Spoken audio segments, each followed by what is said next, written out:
6문부터 8문까지는 13일차를 참고해 주시기 바랍니다. 이처럼 하나님의 형상이 인격성과 거룩함을 뜻한다는 것은 결국 인간의 권세는 인간이 스스로 취하는 권세가 아니라 하나님께서 부여하신 위임받은 권세일 뿐임을 말해줍니다. 또한 그 권세의 사용은 마땅히 권세를 위임한 하나님의 뜻에 따라서 행사되어야 함을 말합니다. 이것은 인간이 만물을 다스림에 있어서 또 자신의 생각과 행동을 결정함에 있어서 임의대로 해서는 안 되며 하나님의 교훈에 따라야 한다는 이유입니다. 그럼에도 불구하고 인간이 이러한 도리에서 벗어나 하나님의 교훈에 불순종한다면 인간은 타락하여 죄를 범하게 됩니다. 이제 우리는 인간의 부패한 성품이 어디에서 왔는지를 답할 위치에 이르렀습니다. 먼저 확인된 사실은 인간이 하나님과 이웃을 본성적으로 미워하는 것은 하나님께서 인간을 악하고 패역한 상태로 창조하였기 때문이 아니라는 점입니다. 왜냐하면 인간은 인격적 존재로 그리고 의와 진리와 거룩한 상태로 다시 말해 하나님의 형상으로 처음부터 지음을 받았기 때문입니다. 그러면 인간의 타락한 본성은 어디에서 왔습니까? 그것에 대한 대답은 우리의 시조인 아담과 하와가 낙원에서 그만 하나님의 명령을 어기고 타락하여 불순종하였기 때문입니다.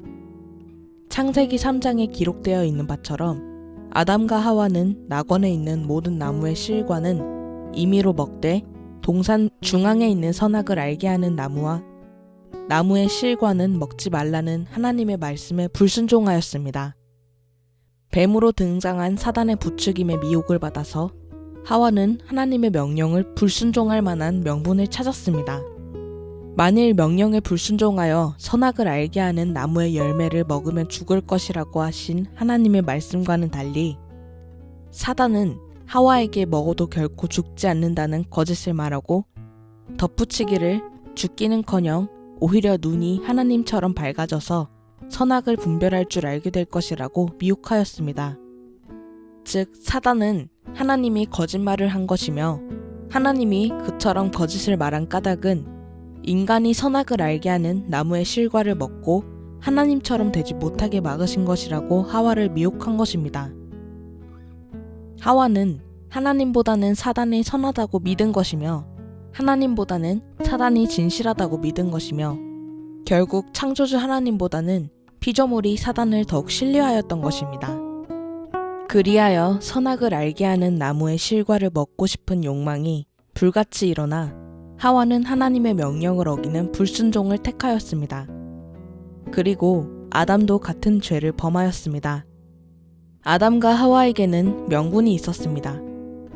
그것은 인간이 하나님과 비슷하게 될까봐 선악과를 먹지 못하게 한 하나님은 나쁘신 분이시므로 순종할 까닭이 없다는 판단입니다.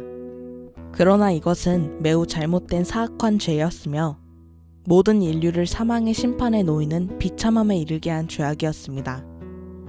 이때부터 사람의 본성은 심히 부패하여졌으며 모든 사람은 죄악 중에 잉태되고 출생케 되었습니다.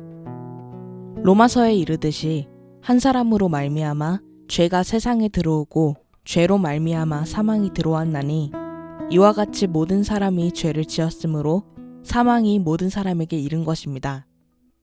인간은 본성상 하나님의 이웃을 미워하는 성향을 가지고 죄의 정욕에 이끌려 살다가 하나님의 심판 아래 영원한 사망을 형벌을 받을 수밖에 없는 비참한 인생을 살아갑니다.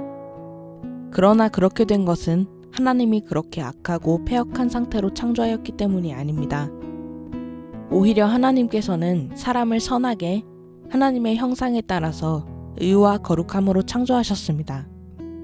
그러나 우리의 시조인 아담과 하와는 낙원에서 하나님의 명령을 어기고 타락하여 불순종한 까닭에 우리는 모두 죄악 중에 잉태되고 출생케 된 것입니다. 이제 인간은 부패하여 하나님을 기쁘시게 할 만한 선을 조금도 행할 수가 없으며 항상 온갖 악만 행해지는 성향을 갖게 된 것입니다.